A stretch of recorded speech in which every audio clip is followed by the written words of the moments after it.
Hello, I can see a few people are joining.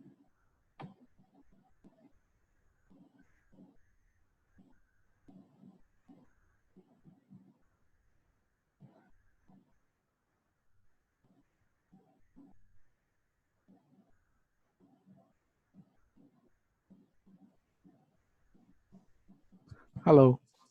Hi. So, can I just check?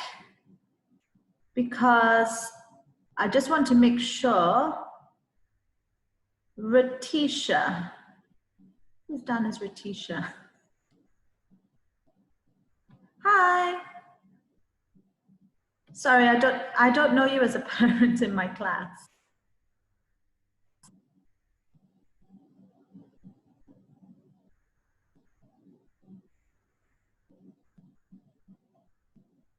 Okay, just checking. Okay. I just want to make sure that you're all definitely, this is the FS1, Meet the Teacher. I think I just had a rogue person who should be year 4. Let me just check.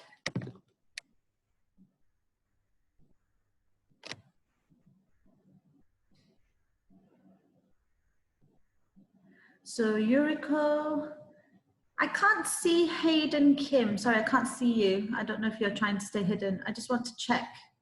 I can see Kevin Jacob. Okay, yeah, I know that you're Ethan's daddy.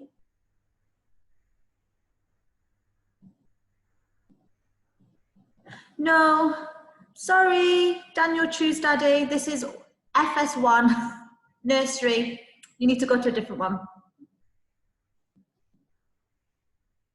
Okay. Oh, I think there's quite a few people that have gone. Okay, here's Kelly. Oh, Kelly, I thought you were not coming. Now you're coming. Oh, wait, who's Kelly? Yasmin. Is that Alan's mummy? I think it should be in a different one.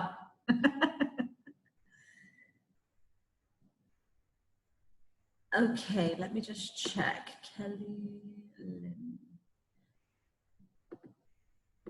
Kelly, I think I just sent you the presentation because I thought you were not coming. But it's great if you're here. That's wonderful.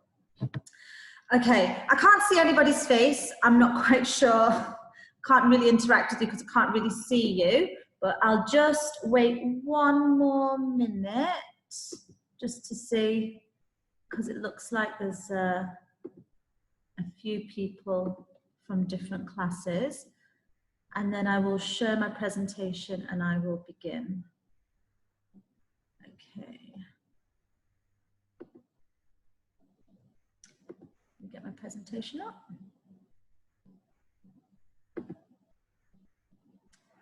Okay, I hope you can see my presentation. If you can't, can you just send me a quick message and then I'll try and do it again.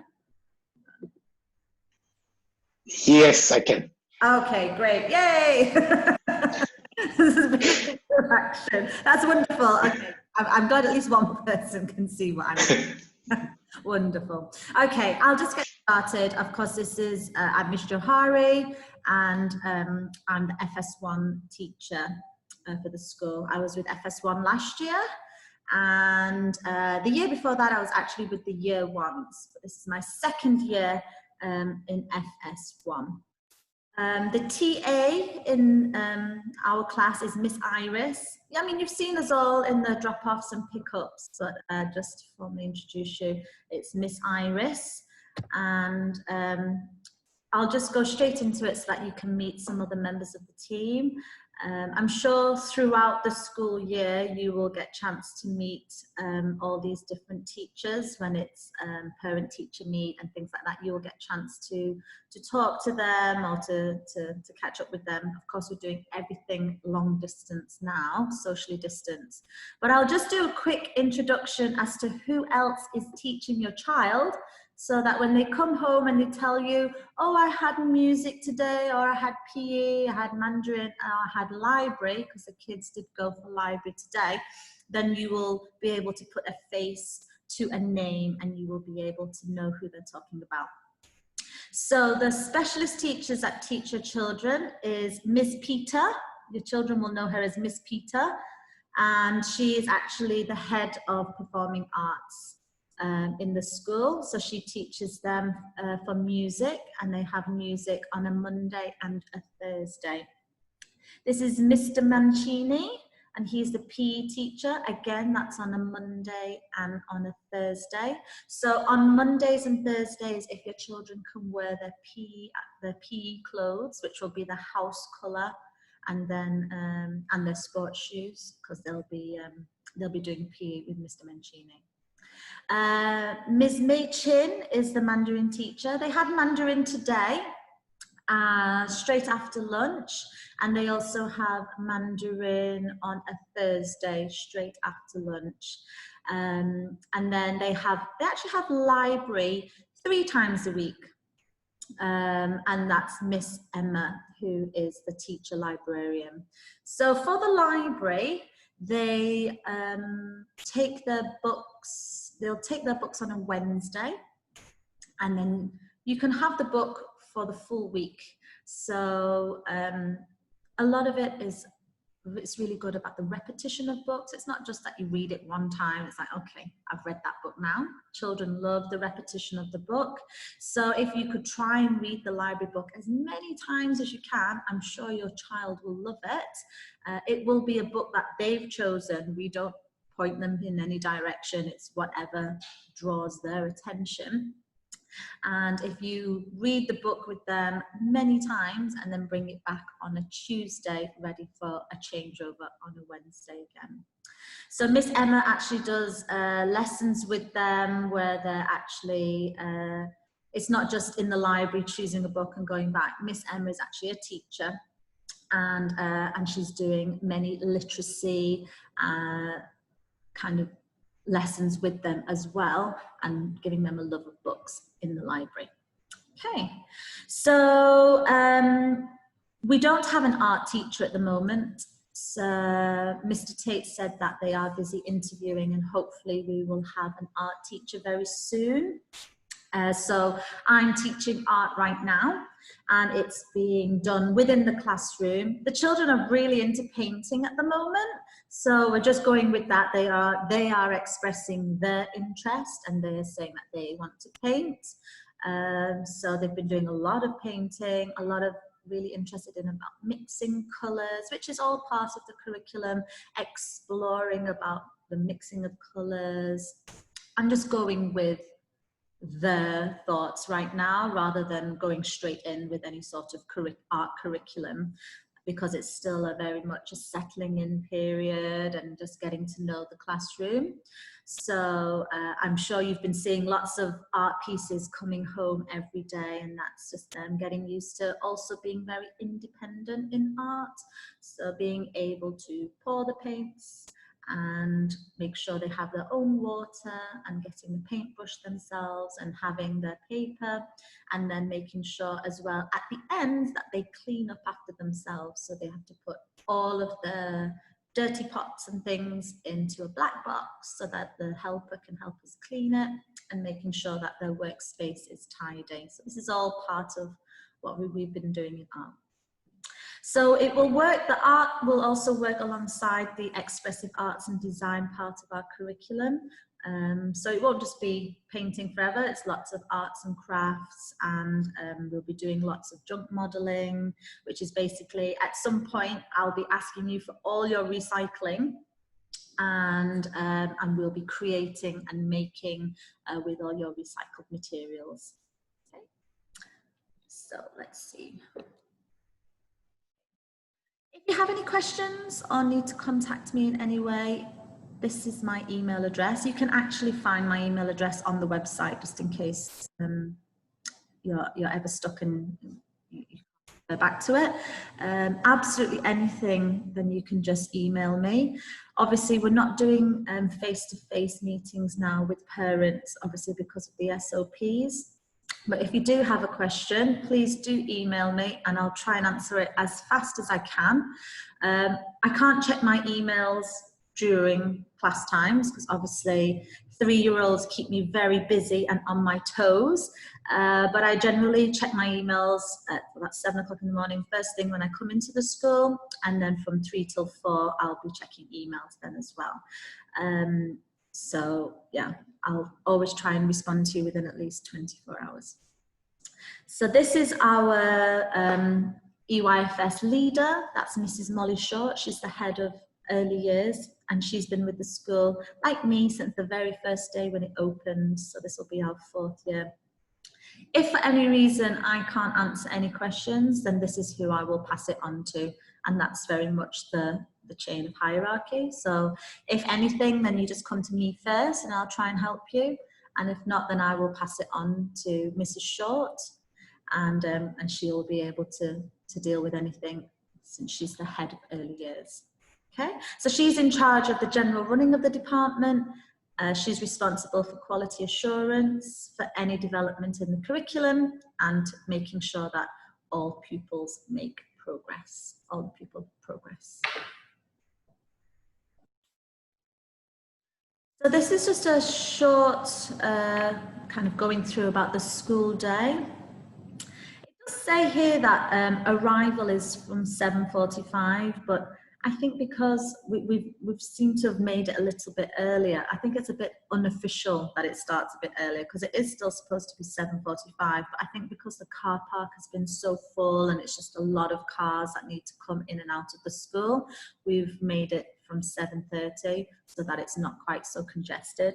I think the main thing you need to remember is that the first lesson starts at 8. So that's the most important thing, really. Your children, and they've only got little legs and it's quite a long way to walk. So as long as you get them in so that we can be in the classroom, hands washed and settled, ready for learning at 8 o'clock. If you do come a bit late, it is quite disruptive because obviously it's different for your child. Your children are, even though it's only the 2nd week, they're used to what the routine is, and so if the routine is broken, it would be quite unsettling. And obviously if children are coming in later, sometimes it can make them quite teary that they're having to say bye-bye to parents. So yeah, if you could be on time, that would be absolutely amazing. So they have the lesson, actually it says lesson 1, but it's not just a 1-hour lesson. All of our lessons are only 30 minutes. So lesson 1 is actually literacy and phonics. So we do half an hour of literacy and half an hour of phonics, and there will be a brain break in between. You cannot expect a 3-year-old to concentrate for 1 hour and be happy about that. So although it's down as lesson 1, it's actually two sets of lessons, and there'll be like I'll either change the venue. So I generally, if I have the first lesson in the classroom, then the second half I might take it outside so that it's a change of venue and it feels different, and they get to wake up a bit and it just feels a bit different. At 9 o'clock, your children have their breakfast. Breakfast is delivered by Sodexo to the classroom, and they sit at their table. Everything is put there in front of them, and then, of course, they need to feed themselves. This is a big ask for 3-year-olds, but obviously with the SOPs, we aren't allowed to feed them. But we do, obviously. I'm a mother, so I know how important it is about, if they need a little bit of help, if they need encouragement. I have been on duty for all of the eating times. It won't always be like that because it's quite intense to do every breakfast and every lunch. But for now, I am with the children every time they eat to encourage them to be independent. I can see that some children are much more independent than others, and some do like to be fed, but I'm still going through the stage of encourage them to pick up the spoon and to feed themselves. So if you can help me with that and make sure your children are trying as much as they can to feed themselves at home, that would be really helpful for me. So the next lesson will start at 9:20 to 9:50, and then 9:50 to 10:20, then 10:20 to 10:50, and then 10:50 to 11:20, and that's when we have lunch. Okay. Lunch is again split into two halves. So the first half is an eating half, so they eat for the first half of lunch, and then they go outside and yeah, they can, I say run off some steam, but the SOPs are that they can't really run around, but at least they're able to get some fresh air, they're able to, Miss Iris is running some games with them, and they are able to have some outside time and yeah, just let off some steam. Then we have the afternoon lessons. The first lesson is 12:20 till 12:50, and then those who go home at 1 o'clock will get ready to go home. And then there's a few more lessons, and then it's the end of the day. So the end of the day is at 2:50. Now it says here about CCAs starting and ending, but FS1 children don't do any CCAs. It's a very, very long day for 3-year-olds anyway. So from 7:45 till call it 2:45 is a very long day. So I've said no CCAs available for FS1 children. But once they're in FS2 and they're able to do a longer day, then they will be able to do a CCA from next year onwards. Friday is a little bit different because obviously we finish at 1 o'clock rather than at 2:50. It's a little bit different from what it shows there actually, because we have once we go back to what we would call the norm, there would be an assembly in there. Right now we're not running any assembly because we can't have any gatherings. So as a class, we're having our own little assembly here. So on Friday, I announced my Star of the Week and my Kindness Award. So we're still running a type of assembly, but we're just doing it as a class rather than as the whole of primary. Okay, so here is our actual timetable. I've already sent this out to you, so it shouldn't be, yeah, it shouldn't be different. The way that our timetable is different to the rest of the school is your children are very lucky. I don't know whether they consider themselves lucky, but your children on a Friday actually do forest school. So I'm actually the only teacher within the school who's forest school trained.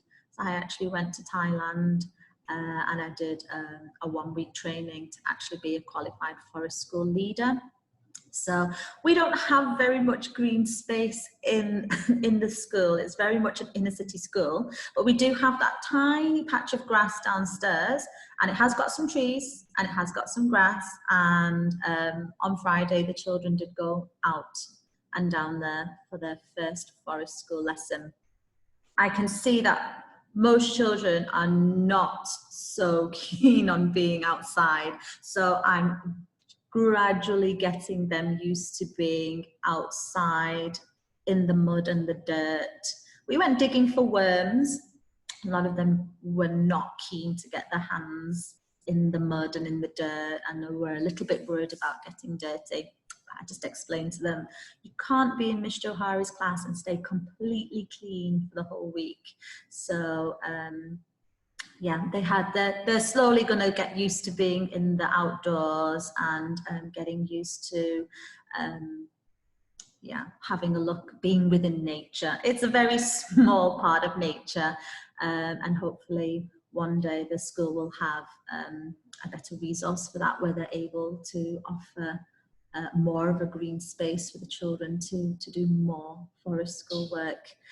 But we're very lucky that we at least have some trees, and we do have some grass, and we've got some mud, and we can be outside enjoying nature. So I was linking the forest school to our maths challenge this week. So every week I will do a teacher-led focus task. So this week's focus task was all about, because I'm obviously still assessing the children, still understanding where they're up to. I'm just basically doing the baseline testing. So this week was based all on their maths to see how much they knew of their numbers. So when we went out into the garden with Forest School, we were collecting our leaf treasures. So if they found that a leaf was very beautiful to them, they went collecting leaves or twigs or stones. A few of them were very adamant they wanted to take some of their stones back, so I put them in a little bag. And we actually have created, I don't know if you can see it behind, I'll show you so you can see. So we've been creating a personalized number line so that rather than just me sticking numbers on the wall which don't really mean anything to them, we've actually created our own personal number line. So you can see here, our number 1, holding 1. One of the children actually found a dragonfly on the floor. So we were all exploring this dragon. Unfortunately, the dragonfly had passed away and we were just exploring it. Some were brave enough to touch it. So we've got 1 dragonfly. And then the children were picking their favorite leaves. So we've got 2 leaves, 3, oh, can you see that? 3 leaves. Number 4 is still is a work in progress. Number 5, still a work in progress. Number 6 is leaves as well. That's number 8. And number 9, can you see that? And number 10. So for me, it's like I much prefer to have where the children are involved in creating any sort of wall decoration that we have. So sometimes the walls might seem a little bit bare, but that's because I'm waiting for the children's work. There's no point in me putting kind of, well, it's not no point, but my personal feeling is rather than generalized kind of wall decorations that don't mean anything and not personal to the children. So if it's not their work, then they might just look at it, but they're not engaged with it. So hopefully with this personalized number line, when the children need to refer back to their numbers, they will feel more engaged because they helped to create it. Okay.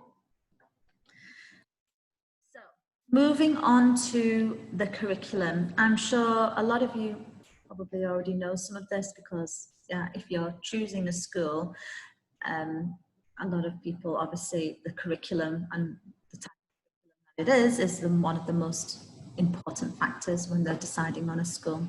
So we use the British curriculum and follow the English Early Years Foundation Stage curriculum.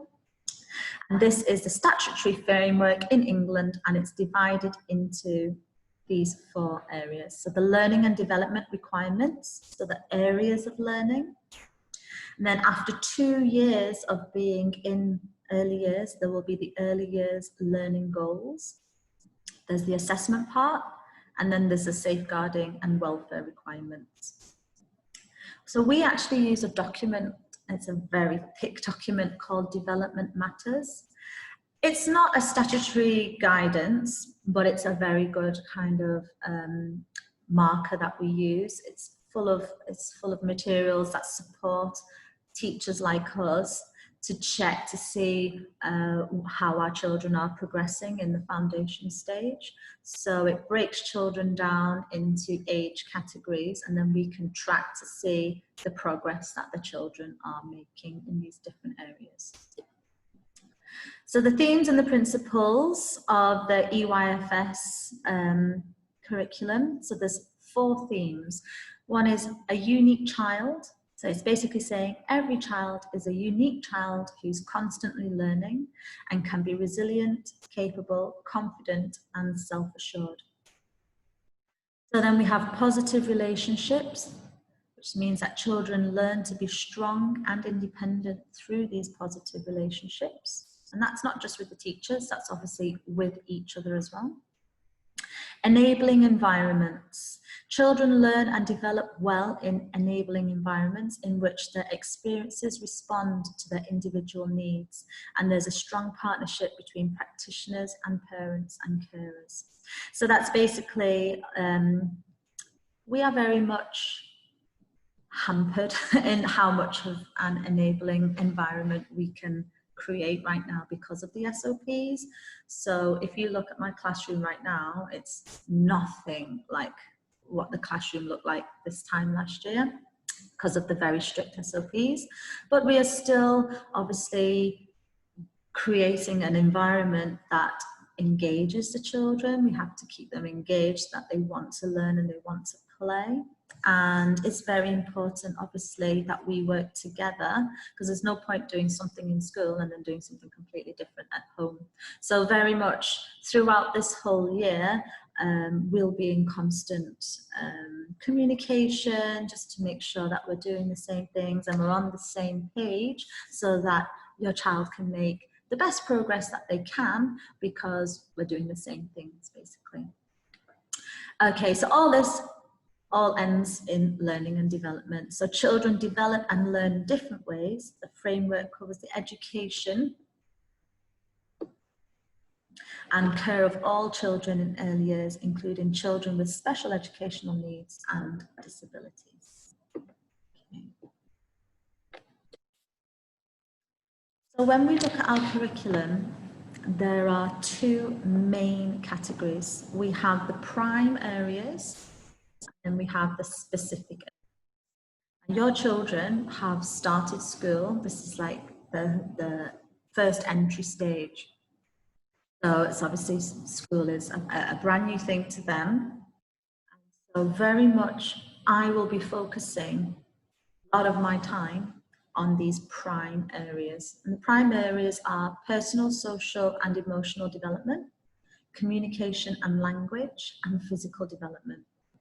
Now, while we do spend some time looking at literacy, mathematics, expressive arts and design, and understanding the world, of course, every day we have literacy and every day we have mathematics. So it's, you know, it's not secondary. However, with the prime areas, if we don't get these three areas correct early on in a school life, it makes school life so much harder later on. So personal, social and emotional development, we just shorten that to PSED. PSED is all about being able to make relationships. So can they share toys? Can they interact and play with other children? Or do they just keep themselves to themselves? They don't want to share the toys. Okay, so I mean that is not something that I can really work on right now because of the SOPs, and they're very much kept to, this is your toy and you can't share toys with your friends. The children want to share, actually. It's a really lovely cohort. I can see the children want to share with each other, but unfortunately me and Miss Iris have to be really strict with them and say, these are your toys right now and only you can touch them. And so it's really hard for us to assess and to figure that out right now. But hopefully we'll be able to, as the SOPs get relaxed, we'll be able to work on that more. This is also about how they, how confident they are in either saying bye-bye to mummy and daddy, or in being able to talk to a teacher, or being able to express what they would like to play with. And then it's also about managing their own feelings and behaviours. So do they have a tantrum if they don't get their own way? Or, you know, if I say, well, yes, I know you want to do painting, but it's not painting right now, we'll do painting later. Are they able to keep their feelings in check and follow the instructions? Obviously, communication and language is a very, very important one. Especially if English is not your first language. That is something that we focus so much on. Me and Miss Iris spend all of our day talking and just communicating with your children. It's lovely because it's such a small class. We can give so much time personalized to your children. So that's one of the really wonderful things about having a small class right now. And we can obviously see, first of all, it's about their it's about their listening and attention. Are they able to focus, first of all, on what is being said or what is happening around them? And then it's whether or not they have understanding, and then whether or not they have any spoken language. Physical development is obviously their gross motor skills. Can they run? Can they climb? Can they walk down the stairs? And then there's the fine motor, which is, are they able to pick things up, to write, and to do all the fine motor things with their fingers.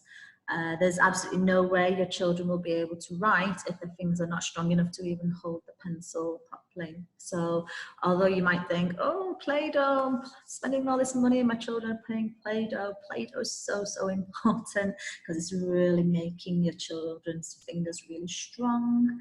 And so whenever they're working on the Play-Doh, they're really building up those finger muscles to be able to then not just hold the pencil and be able to, but to have stamina to be able to, once they progress through the school, they will need the stamina to be able to write at length. Literacy, obviously that's a love of books, and we will always, we read many books in a day, but we'll have focus books where we will read it at the beginning of the week, and all of our activities will be based around those, around that literacy text. We do maths every day, and then expressive arts and design is linked to the art lessons, but it's also yeah, music, and it's also we've got technology under there as well. And then understanding the world is basically people and communities. Do they understand about the people around them and their families and what is expected of them at different times in their life? And then also the world, which is kind of like an early introduction into science. So do they understand about the world around them, basically? In planning and guiding children's activities, we must reflect on the different ways that children learn. So there's these characteristics of effective learning. Basically, we assess all the children when we see them doing something. I have my iPad here. I try and catch as much as I can on the iPad, and I will share all the learning that I see in the classroom. I will share it on something called Tapestry, and you'll be able to see if they are playing and exploring, are they investigating and giving things a try, are they actively learning, are they concentrating, if they encounter difficulties, do they just give up and say, or do they just keep trying? Are they doing it for the joy of it? Are they just doing it because Mr. Johari told them to? And are they creating and thinking critically? Are they developing strategies, having their own ideas and creating links? This might seem like, wow, are my children going to be able to do that? But you will see at the progression you will see through the year, went through all the videos and photos that I'll share, and it's amazing to see the progress that they make in this FS1 year is absolutely phenomenal. Okay, so I've already sent you the long-term planning, and you got that on Friday, and so you will see what we are working towards each half term. I think it's even broken down by half term. This right now, so term 1A, we're doing all about me. So we've started doing a little booklet, so they will always remember exactly how they were when they were 3 years old and they just entered school. So all about what their likes are, what's your favorite color, even how tall you are, what do you like to play with, and it's just a booklet all about me. Next term we'll be doing weather and color. Then we'll be doing food, then transport, growth and change, and living things is actually, we'll be doing about animals. So for the assessment, this, I mean, it's always ongoing assessment we use something called Tapestry. So every child's level of development must be assessed against the early learning goals. Obviously your children are just entering now, so they are nowhere near the early learning goals. It's actually a 2-year curriculum, so they'll start with me and then they'll move on to FS2 next year. And by the end of FS2, we would expect them to hit the early learning goal, ready for them to enter year 1. It's not a test at the end of it. Basically, we observe and assess the children every week. So on a weekly basis, you will receive videos and pictures, and you will be able to see the progress of your child throughout the 2 years. It's not just at the end of 2 years, you take a test and then it's pass or fail. You will see that progress throughout the 2 years. So very soon, Mrs. Short will send you a login for Tapestry. And this is the online learning journal. So this is how we track the pupil's progress. But it's also a way for us to celebrate when your child achieves something, and it means that I can share with you next steps. So I might show you a video where your child is doing something, and then I will write a little note. I will write a little observation saying, oh, this is what they did. And then I might write next steps, so that you have an idea of how you can help your children get to the next level of progress. So it captures significant learning within the classroom. So this is the EYFS is the best time when you'll get to see inside the classroom. But from year 1 onwards, you don't get as much insight into the classroom. So you'll really love it to be able to see whenever they're doing anything at their tables, or being creative, or even just chatting to us and sharing a little bit of insight about something. You will get to see a little bit of something every week. So this first 2 weeks of school, I have been doing an initial baseline assessment. So I've been spending a lot of time with the children, just getting to know how they're entering school. So I know where they're starting, and then you will be able to see that progress. And then by the end of FS1, there will be a tangible, you will see exactly how much your child has progressed. What does my child need to bring to school? So this is all, I think you already know this. A water bottle, a mask. You can bring in, I know some of you have brought in some spare masks. We tend to go through a lot of masks, I think, because we're trying to get them to independently. They're not quite used to putting it over their ears. So sometimes they're a little bit rough when they're doing that. So we're having snapped masks. So if you sometimes see that your child is coming back with a completely different mask, it's just because we have some masks here, but we might just take a mask and we'll. So every now and then I might just ask you to replenish the masks. Most of you have sent a change of clothes, which is great, because accidents do happen. So we'll just need to keep replenishing the clothes if something gets used.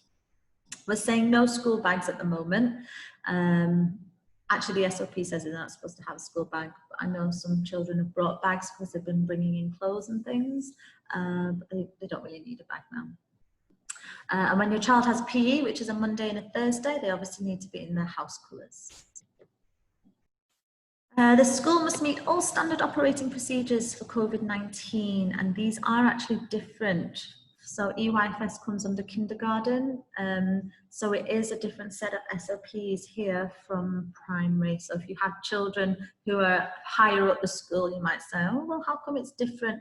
It's a completely different set of SOPs, which is why EYFS have to have a school lunch and primary are able to bring in their own food. So I'm trying my hardest, obviously, to make sure that the children stay 1 meter apart at all times. This is probably the most challenging thing that I do all day, every day, because they're 3, and yeah, it's really hard to even understand what 1 meter is. So they are actually very good at it. We have like little smiley faces on the floor, and they know to go to their smiley face, and their chairs are set at 1 meter apart. And when they're painting, they're quite far apart as well. They're actually back to back with the easel, so they're definitely apart then. And we are making sure that the children don't share any resources. I think that's the most strange one for them, because I think children are always taught to share, and so they're finding it quite difficult not to share, which means that's just how lovely these children are. They do want to share their things. That's so lovely. But me and Miss Iris are being very strict about that. We are not able to have free flow of play. Now, actually, for EYFS, we would have it where the children can flow through the different classes. And so I would set up my classroom in one way, Mrs. Short would set up her classroom in one way, and there would be like another classroom set up. And the children could flow between the classrooms and choose what it is that they want to engage with. But obviously, with the SOPs, that is completely out of the question. Hopefully, one day soon, we can get back to being able to do that. Oh, that's the end.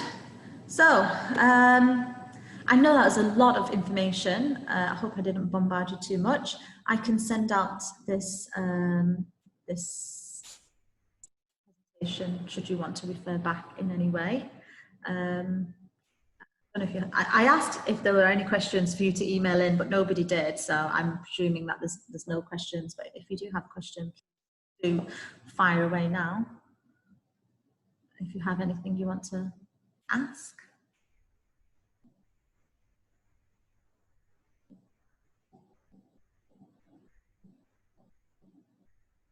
No, I take it I covered everything. Oh, okay, yeah, Kevin. So far, I'm good. I think it's still at the early stage, so no questions for the time being. Oh, wonderful. Okay. Well, I mean, yeah, I'm always available to speak to either first thing in the morning at drop off, and you can email me at any time if you have any questions. Okay. Well, thank you for your time. I will email this out to you now before I leave, and I will say thank you so much. Okay. Goodbye. Goodbye. Thanks. Okay. Thanks. Bye. Bye. Bye. Bye. Thank you. And thank you.